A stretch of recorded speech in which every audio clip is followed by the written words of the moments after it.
Salut tout le monde et bienvenue dans l'antre du lutin. Une licence qui me tient à cœur, Saint Seiya. Oui, moi j'ai grandi avec Saint Seiya et City Hunter, et oui, je suis un vieux, que voulez-vous, quand ils ont été importés en France en dessin animé. Donc Saint Seiya, c'est une licence forcément que je porte un petit peu dans mon cœur, et quand je l'avais vu, je m'étais dit, est-ce que j'y vais, est-ce que j'y vais pas?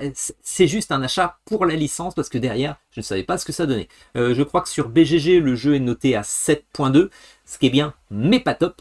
Et là, j'ai eu une occasion qui comprenait la core box et à l'intérieur mélanger les deux premières extensions. Depuis, il y a une troisième extension qui est sortie, mais ça, le jeu, je l'ai récupéré il n'y a pas longtemps, il y avait les deux premières extensions. Bon, la première extension apporte le mode solo, et oui, il n'y a pas de mode solo dans la boîte de base, et la deuxième extension apporte un mode coopératif, alors que le jeu de base est compétitif. Alors déjà, pour moi, c'est un petit peu une hérésie. Pour ceux qui connaissent la série aussi, on est des chevaliers de bronze, on essaye de se battre face à l'adversité, face à des grands méchants tout vilains. Pour monter en puissance, on va se battre jusqu'à la fin avec des chevaliers d'or et on va avoir un compteur de temps. Il va falloir arriver à la fin de la partie avant la fin du compteur de temps. Eh bien oui, mais sauf que là, c'est du compétitif. Donc les chevaliers de bronze vont se battre les uns face aux autres pour essayer d'accumuler plus de points avant la fin du compteur de temps. Et à la fin, on compte des points.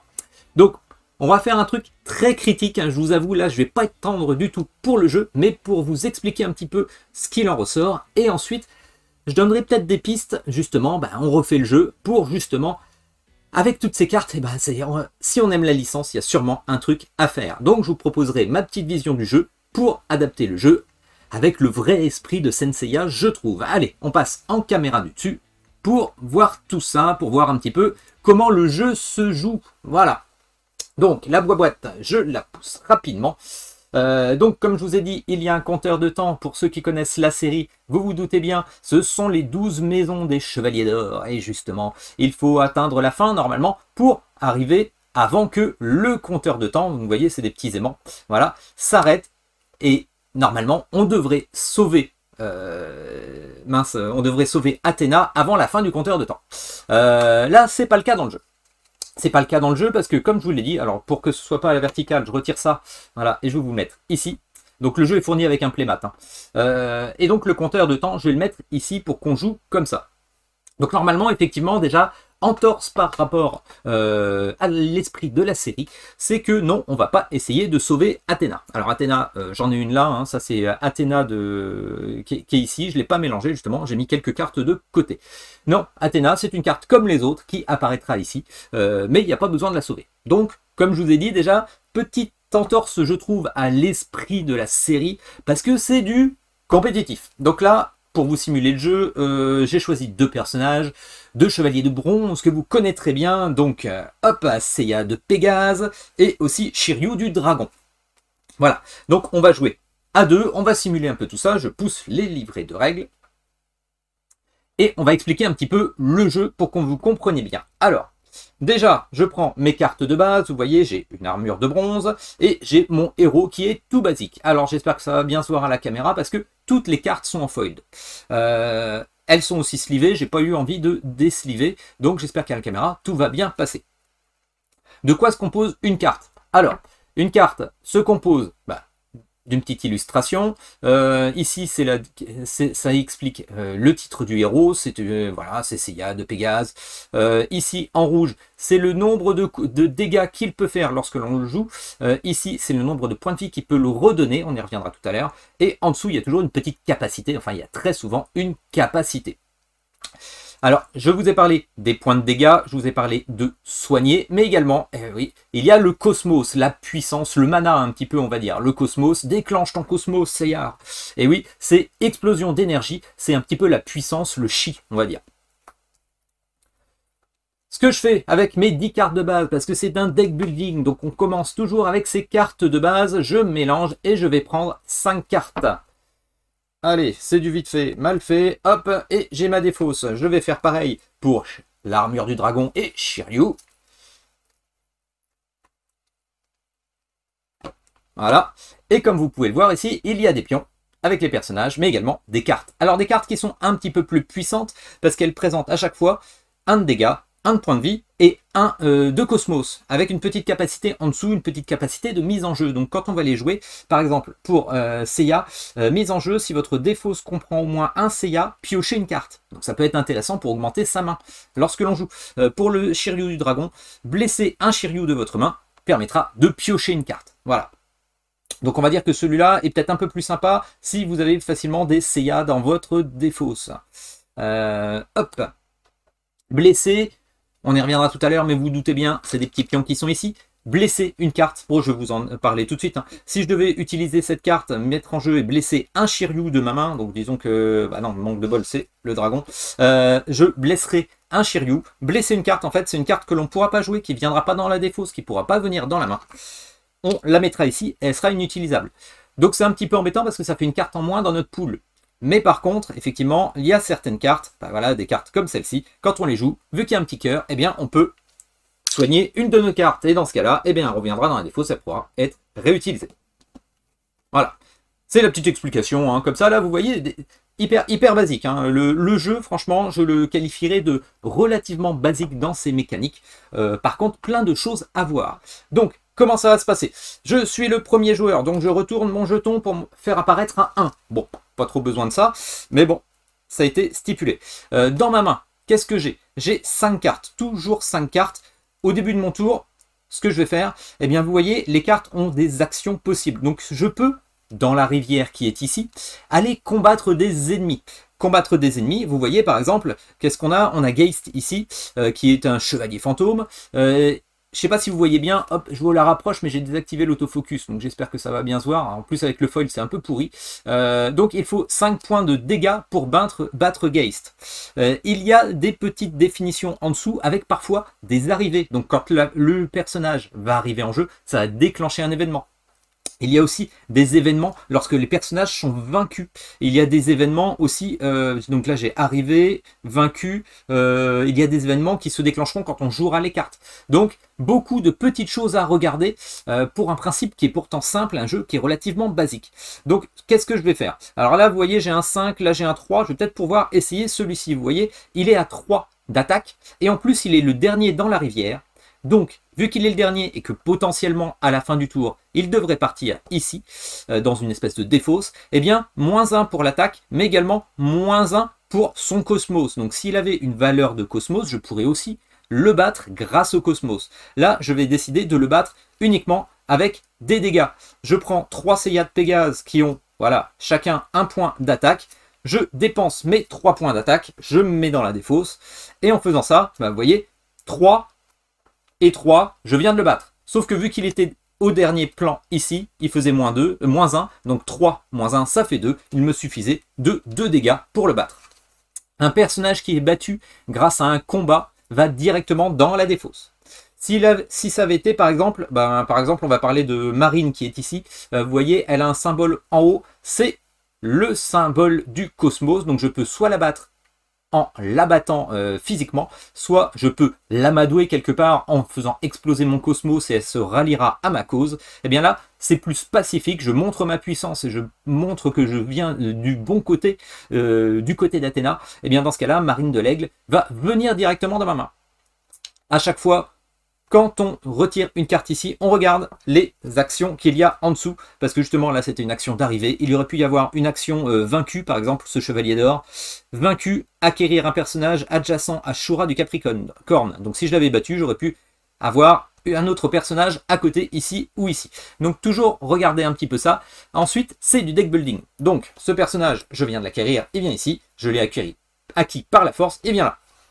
Ce que je peux montrer aussi, c'est une armure. Alors, j'ai une armure, on peut à tout moment dans notre tour poser une armure. On peut en avoir une seule devant nous et à tout moment, on peut utiliser sa capacité.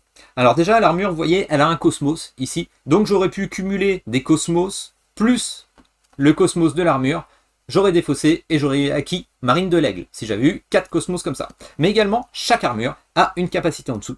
Défausser, si je défausse cette armure, détruire 2 Seiya identiques de votre main, puis ajouter à votre défausse un Seiya de rang immédiatement supérieur. Et oui, parce que là, vous voyez, c'est un Seiya qui est héros, donc c'est vraiment un Seiya vraiment de base, vous voyez, il est vert, hein, c'est le plus bas hein, de catégorie. Donc il y a vert, donc c'est juste héros. Ensuite, il y a les chevaliers de bronze, vous voyez, qui sont couleur bronze. Il y a les chevaliers d'argent et il y a les chevaliers d'or, ici. Donc on monte en gamme à chaque fois. Donc je pourrais défausser cette carte, détruire 2 Seiya, donc je me sépare, hop, de 2 cartes qui ne reviendront plus jamais de la partie, et par contre, je les remplace par un Seiya de Pégase, donc le chevalier qui est avec son armure, et qui a une petite capacité en plus, et qui est plus puissant. Donc ça me permet d'améliorer mon deck en faisant une épuration un petit peu. Une fois que j'ai joué mon tour, s'il me restait des cartes en main, je pourrais choisir de défausser celles que je veux, pour essayer de garder une main propre, et des cartes qui pourront me servir pour plus tard. Je décale toutes les cartes ici de la rivière. S'il y en avait une ici, elle serait venue dans cette défausse. Et je décale. Ce qui fait qu'une carte qui est trop puissante, si elle arrive à la fin, -1, que ce soit pour les dégâts ou pour le cosmos, vous vous en doutez bien. Et en plus, hop, on rajoute une carte. Donc vous voyez, quelque chose de très simple. Je regarde aussi s'il y avait un événement d'arrivée par exemple, pour ce chevalier noir, un Andromède noir. Bon, vous voyez, il n'y a pas plus con. Quand je vous dis que le jeu est hyper basique, c'est hyper basique. Je vais continuer justement avec mon Shiryu du dragon. Donc j'ai pas d'armure pour l'instant, donc je vais continuer. Je vais faire du très basique. Alors 9 points de dégâts, c'est un peu dur. Avec le -1, ça fait 8. Vous vous rendez compte que le chevalier d'or, forcément, va falloir avoir un deck un petit peu plus puissant, vu qu'on a le droit qu'à 5 cartes, pour pouvoir détruire un chevalier d'or. Je pourrais très bien avoir avec moi aussi, si j'avais assez de cosmos, pour 5, je pourrais avoir l'armure de la Vierge qui viendrait en ma main, vu que ça serait acquis grâce au cosmos, ça viendrait dans ma main, ce ne serait pas directement dans la défausse, je vous rappelle. Je pourrais la poser ici, et je pourrais utiliser, elle me donnerait soit directement 2 cosmos, soit en la défaussant, ça me permettrait de piocher 2 cartes, ce qui me permettrait peut-être d'avoir 7 cartes, j'aurais plus de facilité pour battre un chevalier d'or. Je vous rappelle, une seule armure à la fois. Qu'est-ce que je vais faire? Je vais faire juste quelque chose de très rapide. Voilà, alors avec 4, eh bien voilà, on va dire que Shiryu du dragon. Hop, je défausse ceci avec 4 points d'attaque. 4 points d'attaque. Non, je vais pas faire 4 points d'attaque. Si, je vais faire 4 points d'attaque, j'ai pas de cosmos de toute façon avec celle-là, c'est les cartes hyper basiques. Je récupère un Andromède noir, et il me fallait 4 d'attaque, je fais 4 d'attaque, donc ça va dans la défausse. Il ne me reste plus qu'un seul, je ne peux rien faire. Cette carte, je vais la garder pour plus tard. Je vais reconstruire ma main avec, hop, 4 cartes supplémentaires. Je décale, et je recomplète. Cette petite horloge, me direz-vous, eh bien, tout simplement, vous voyez, un chevalier d'or. Les chevaliers d'or ont une petite flamme ici. Donc un chevalier d'or, quand il est retiré de la rivière, du terrain, on appelle ça dans ce jeu, eh bien tout simplement, on retire une flamme. Le jeu se terminera quand toutes les flammes seront retirées. On comptera les points pour chaque personnage. Chaque joueur, pardon. Donc, une fois qu'un chevalier d'or est récupéré en main ou qu'il est retiré du terrain, eh bien forcément, on retirera une flamme. Pour les points en fin de partie, eh bien tout simplement en bas à droite, chaque carte a des points. Donc ceci nous donne 1 point, 2 points, 3 points avec un petit astérisque parce qu'il y a une capacité spéciale. 1 point de victoire en plus si vous êtes le joueur possédant le plus de héros dans votre deck. Il y a des capacités qui font des petits dégâts au personnage du joueur adverse, des choses comme ça.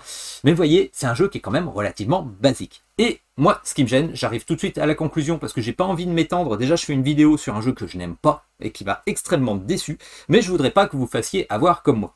Voilà, parce que moi j'ai été attiré par la licence, et qu'est-ce que je regrette? Heureusement que je l'ai acheté pas cher d'occasion, parce que franchement je regrette énormément pour ce jeu. Déjà, côté thématique. On va parler de la thématique, normalement, les chevaliers ici présents, voilà, le dragon et Pégase, c'est quand même les meilleurs amis du monde, ils sont là pour essayer de sauver, hop, Athéna et le reste du monde, voilà. Et ils essayent de se battre pour aller tuer le grand Pop. Et là, qu'est-ce qu'on a? Eh ben non, c'est du compétitif. Alors, de base, un jeu sur la licence Senseiya qui me fait du compétitif, moi, déjà, je comprends pas. Je me suis dit, ça sauverait les choses avec l'extension qui va amener du coopératif. Mais franchement, est-ce qu'on a envie d'aller jusque-là? Parce que vous voyez, le jeu est hyper plat. Hyper plat. Je suis désolé, il n'y a rien. Il n'y a rien. Il n'y a rien dans le jeu. On cumule des trucs, on achète. Bon, voilà. Ça perd complètement l'essence. Est-ce que vous avez eu l'impression, franchement, qu'on se battait? Est-ce que vous avez eu l'impression qu'on faisait un épisode de 3 heures Voilà, ou 4 épisodes à la suite pour essayer de se battre contre un chevalier d'or. Et bah pas du tout, que nenni. Voilà, c'était ça un petit peu, c'était un petit peu comme Olive et Tom, hein, Captain Tsubasa.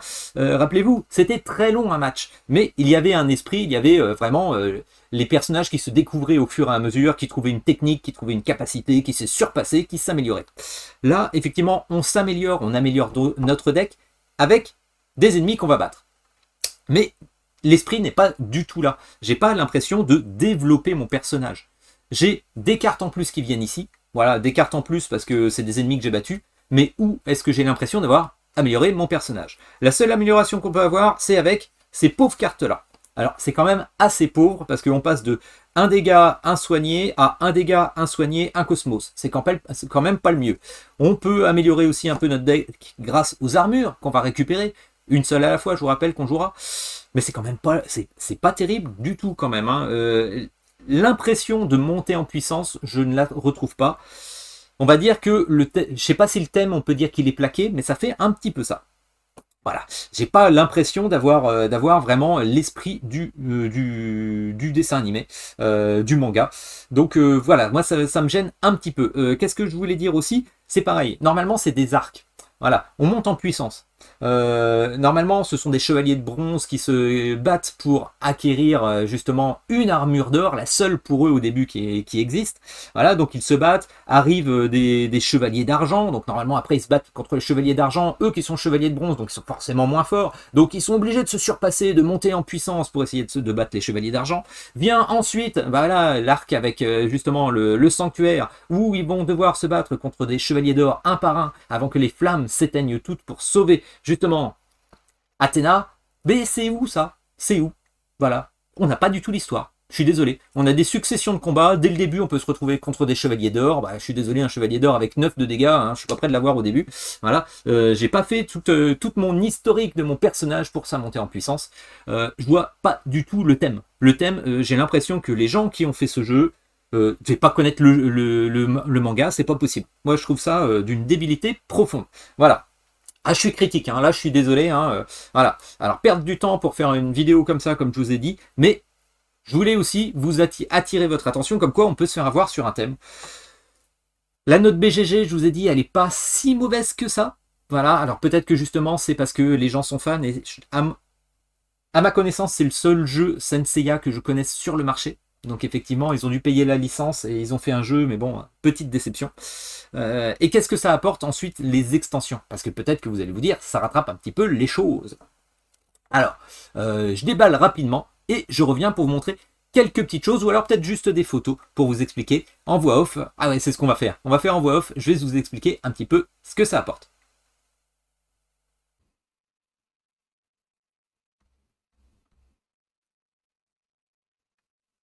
On commence par la première extension, Asgard. Alors Asgard, déjà, ce que vous pouvez voir, c'est qu'il y a des plateaux pour les joueurs, pour les chevaliers de bronze, les héros. Effectivement, de nouvelles capacités, des capacités que l'on pourra déclencher en récupérant certains tokens. On va pouvoir les cumuler pour déclencher ces capacités. Donc ça rajoute une petite mécanique en plus. Là, enfin, il y a un petit peu de montée en puissance qu'on va retrouver dans le jeu. Également, ce que vous pouvez voir, c'est que derrière, il y a Hilda, et oui, qui nous permet de jouer en solo. Donc, il va falloir se battre contre Hilda, enfin, tout simplement, une course au point contre elle. Sinon, le principe du jeu est exactement le même. Vous vous rappelez de l'horloge du sanctuaire avec les flammes, et bien là, il y a la grande statue d'Odin. Si vous connaissez la série, effectivement, il y a les opales à récupérer sur les chevaliers d'Asgard. Qu'est-ce que ça va nous permettre de faire? Eh bien, tout simplement, ça va déclencher la capacité d'avoir, on retournera cette statue d'Odin, et derrière, il y a l'épée d'Odin qui va nous rapporter une capacité supplémentaire pour continuer de jouer. Oui, parce que ça se mélange complètement à la première boîte. Donc il n'y a pas d'ordre. Il y a encore une fois ce manque de cohérence sur les arcs de Senseiya. Asgard, c'est après le sanctuaire, et bien là, on peut tout à fait se retrouver contre des chevaliers d'Asgard dès le début, contre des chevaliers d'or mélangés avec des chevaliers d'argent, enfin bon, c'est le bazar. Donc effectivement, ce manque de cohérence me gêne. Je dis pas que c'est mauvais, ça apporte une petite chose en plus justement pour la montée en puissance des héros, donc c'est pas négligeable du tout. Ça apporte enfin un mode coopératif, et je trouve que pour justement débloquer la statue avec justement l'épée d'Odin, le coup des gemmes, c'est pas forcément mauvais, mais pour équilibrer, eh bien tout simplement, les chevaliers d'Asgard, les cartes, sont en double, voilà, histoire qu'elles ne soient pas complètement perdues au tréfonds du deck qui commence à grossir entre tous les chevaliers de bronze, d'argent, d'or et maintenant les chevaliers d'Asgard. Donc voilà, je trouve pas ça transcendant, même s'il y avait une bonne idée d'enfin réussir à avoir un petit mécanisme en plus avec une petite montée en puissance avec ces punch boards pour les héros. Ensuite, on passe à Poséidon. Ah, alors Poséidon, ce qui est proposé, c'est un mode un petit peu aventure, on va dire, qui va nous permettre de jouer en coopératif. Ah, bah c'est pas trop tôt. Voilà. Je vais commencer direct avec le même problème que pour Asgard. Eh bien voilà, tout est mélangé. Encore une fois, il n'y a pas de carte, il n'y a pas de, il n'y a pas de cycle, il n'y a pas l'arc qui est reconnu. Donc tout va être mélangé. Ça commence à faire un sacré bazar et imaginez la pile de jeux, sachant que Asgard est obligatoire pour jouer avec Poséidon. Donc on résume, on va se retrouver avec une pile pour faire une aventure en coopératif dans l'arc Poséidon. On va se retrouver avec des chevaliers de bronze, des chevaliers d'argent, des chevaliers d'or, des chevaliers d'Asgard et des chevaliers de Poséidon. Ça commence à faire beaucoup. Si vous avez slivé, je ne vous explique pas la taille du paquet. Donc, par contre, ce qui est très bien, c'est qu'enfin quelque chose a été pensé. Je trouve que c'est un petit peu plus poussé, effectivement. Vous voyez le pilier ici. Eh bien, le mode aventure va faire qu'on va déplacer des personnages parce qu'on a des petits standees de nos personnages. On va être obligé de se déplacer autour de la tour de Poséidon avec tous les courants marins, on va dire. Et il va y avoir un système où on va se déplacer pour pouvoir utiliser les piles qui vont être de tous les côtés du pilier. Donc ça, c'est un petit truc intéressant avec une vague qui va déclencher les effets de toutes les cartes. Ça va tourner un petit peu à la Marvel United, si vous voyez. La vague va tourner pour déclencher des effets des cartes qui seront retournées. Donc ça peut être intéressant. C'est assez punitif. Malgré tout, voilà, ce qui me gêne, c'est toujours le côté thématique avec tous les personnages qui sont mélangés. Sinon, un côté beaucoup plus coopératif, effectivement, parce qu'on va pouvoir se déplacer, on va pouvoir donner des cartes à nos amis pour pouvoir justement être en symbiose ensemble face à un grand ennemi. Donc ça peut être intéressant. À chaque fois qu'on se déplace, on va dépenser une carte de notre main et on pourra donner des cartes à nos collègues. Donc ça, c'est le petit bonus sympa, mais toujours ce petit problème thématique, moi je trouve que ça ne colle pas du tout aux arcs. Voilà.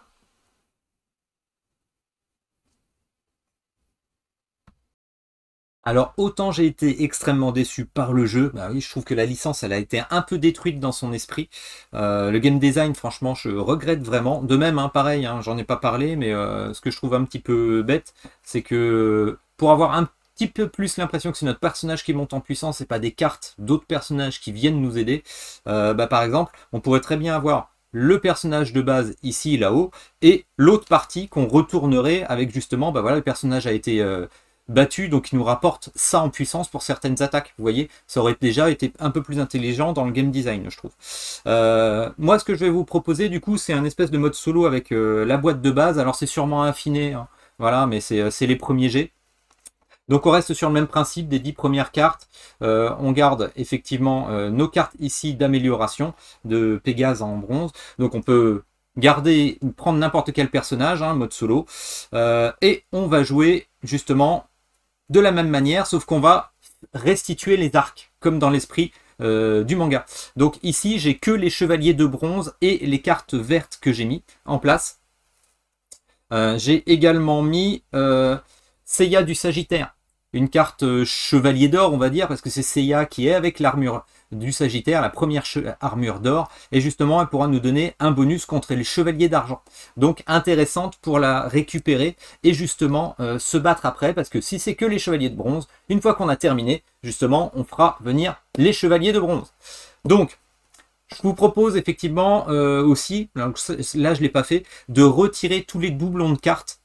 On n'en a pas besoin et on fait l'arc de bronze. Donc l'arc de bronze, on va essayer d'améliorer notre deck. On joue normalement, bon là j'ai l'armure de Pégase, je la défausse avec 2 cartes comme ça que je détruis, je m'améliore. Et ici, ce que je peux faire, c'est détruire tuer le premier, voilà, qui est ici, le chevalier du dauphin.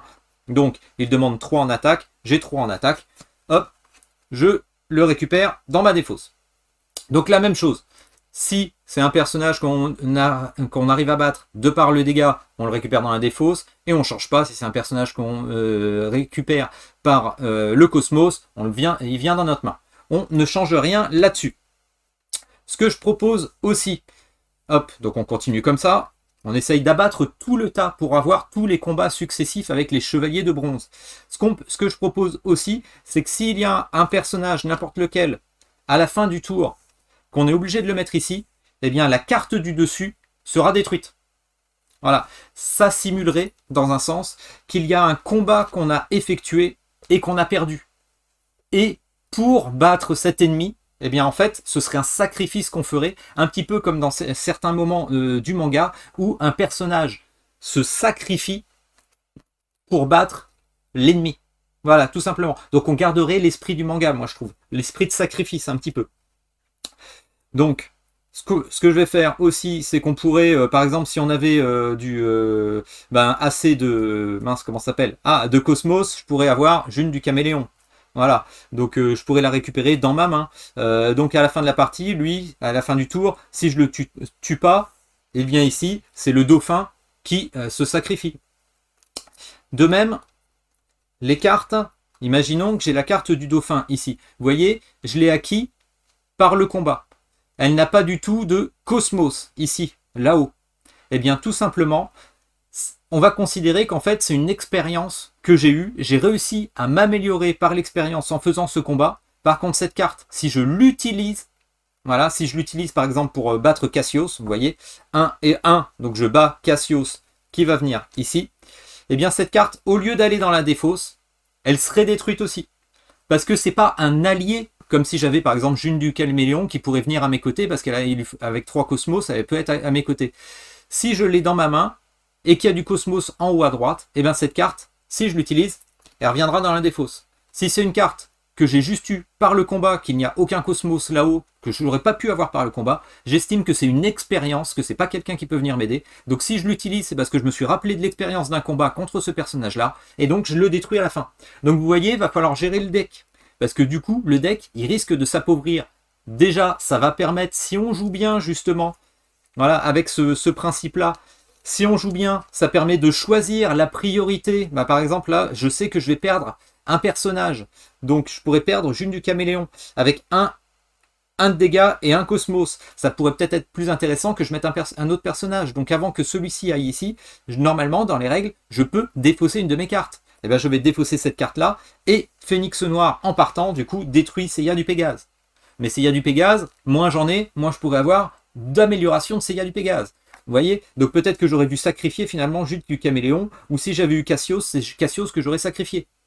Voilà. Donc ça fait une gestion de main, une gestion du deck et du dessus du deck. Parfois on va laisser filer des ennemis aussi, et des personnages vont se sacrifier, ça va nous permettre d'épurer le deck.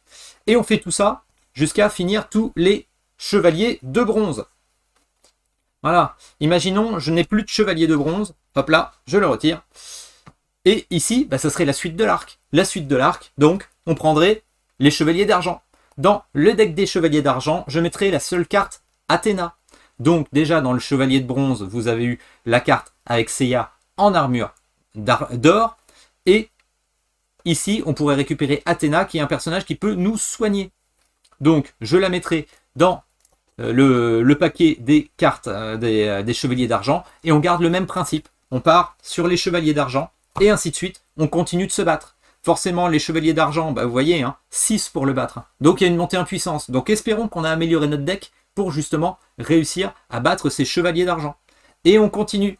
Alors tous les chevaliers d'argent, on finit avec les bronzes, on arrive sur ceux d'argent, on garde le même principe. On garde le même principe. Alors voilà, normalement, je devrais avoir retiré aussi tous les doublons des chevaliers d'argent, et on garde le même principe. On les bat, on les bat, on les bat, jusqu'à améliorer notre deck et se retrouver avec des chevaliers d'or qui vont arriver. Et là, nouveau principe, parce que jusque-là, on n'a pas parlé des flammes. Et là, les flammes vont intervenir. Il nous reste, parce que, effectivement, dans la boîte, moi j'en avais deux de plus, alors je les place ici.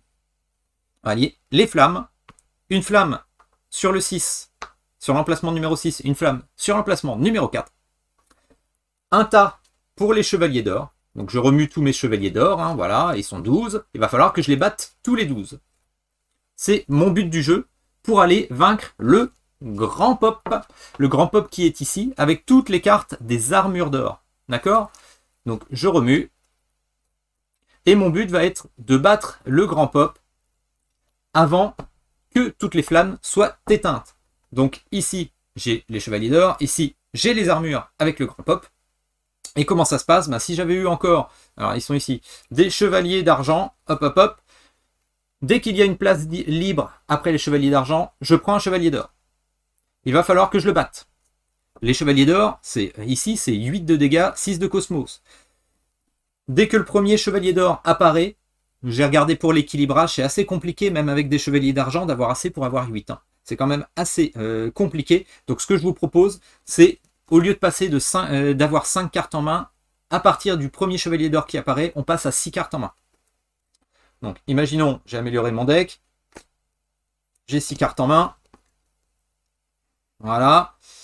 Mon deck est un peu amélioré. Et il va falloir que je batte ce chevalier d'or. Donc là, améliorer, c'est améliorer moyen parce que c'est amélioré à l'arrache, hein, vous comprenez bien. Je vais continuer de me battre avec les derniers chevaliers d'argent. Donc on garde le même principe avec des cartes qui vont être détruites quand un chevalier va partir et ainsi de suite.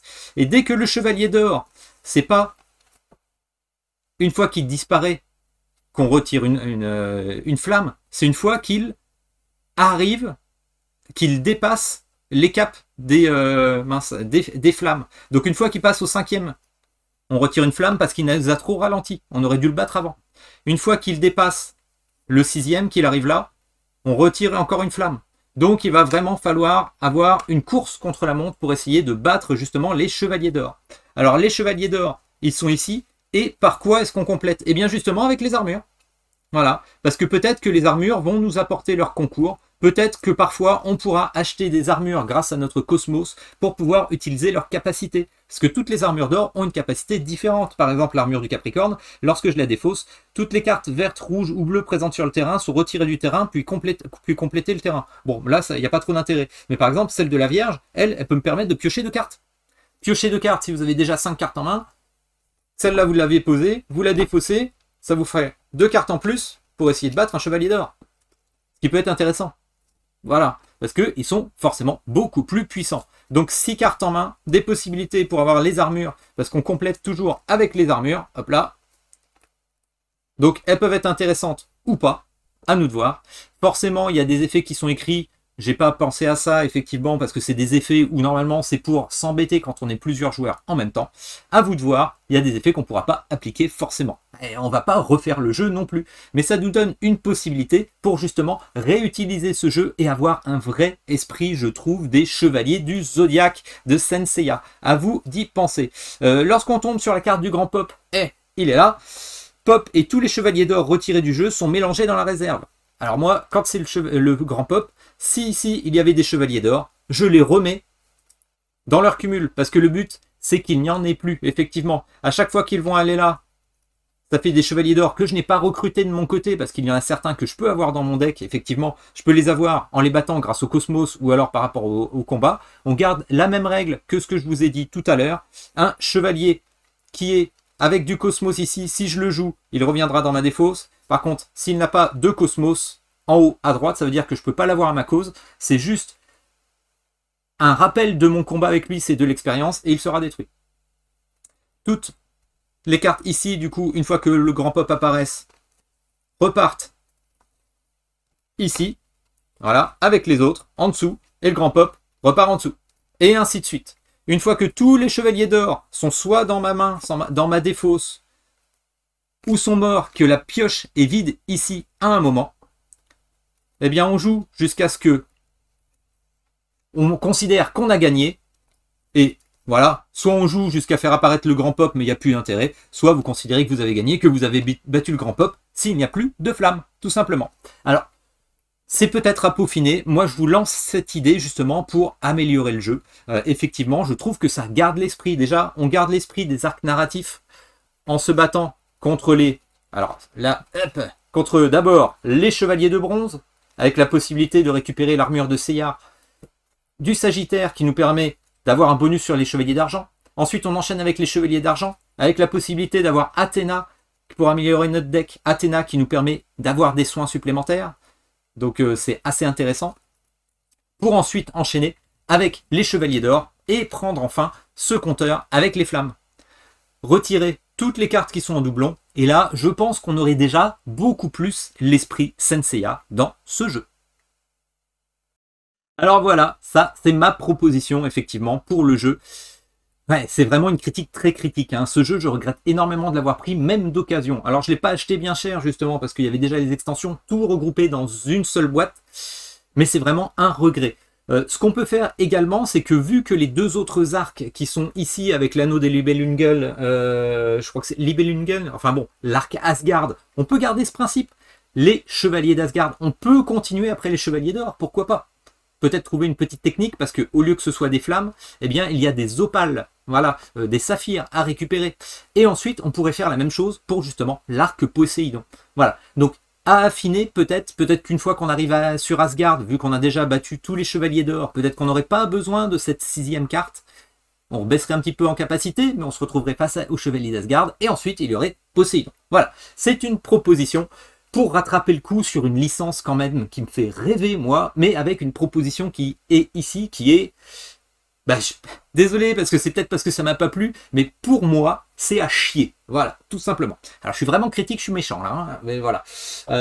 Moi, ce qui me fait peur, en plus, c'est qu'il y a une autre licence qui sort bientôt par cet éditeur.